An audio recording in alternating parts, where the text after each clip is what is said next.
It's been a month and a half since my last update. Quite a few things have occurred since then.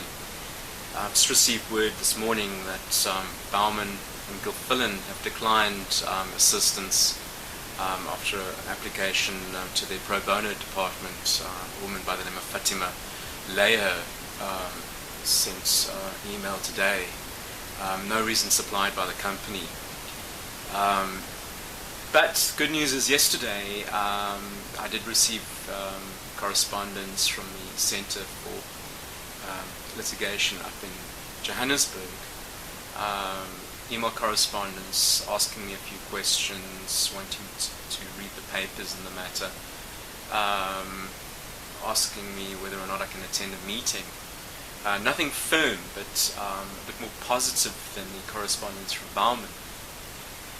In the interim, following the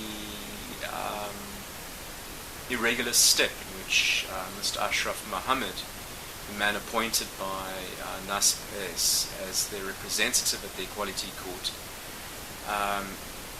and following the judge postponing the matter, some fancy footwork at the courts. So what happened was that Mr. Mohammed, as it turns out, is an acting justice of the court, also head of the executive of a body, statutory body governing the profession of law in Cape Town, suddenly finds that he is not available.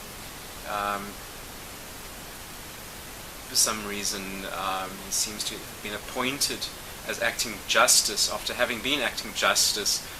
Not certain exactly how this works, but cut a long story short, the man is unable to represent NASP, requests a postponement, whereupon Judge Veldhuizen took long leave. The court is effectively in recess until September. So I've been bound up with this problem of the what is known as Rule 30. There's a specific rule to do with procedure and irregular steps. Myself not being able to procure an attorney, it's very difficult for me to do the fancy footwork needed. But what I've managed to do is I've motioned now for the primary matter and also the collateral matter, both matters, to be placed on the unopposed roll at court. Reason being is that in the primary case, the other party has failed to supply responding affidavits within the correct time period, so they're in breach of the rules of procedure.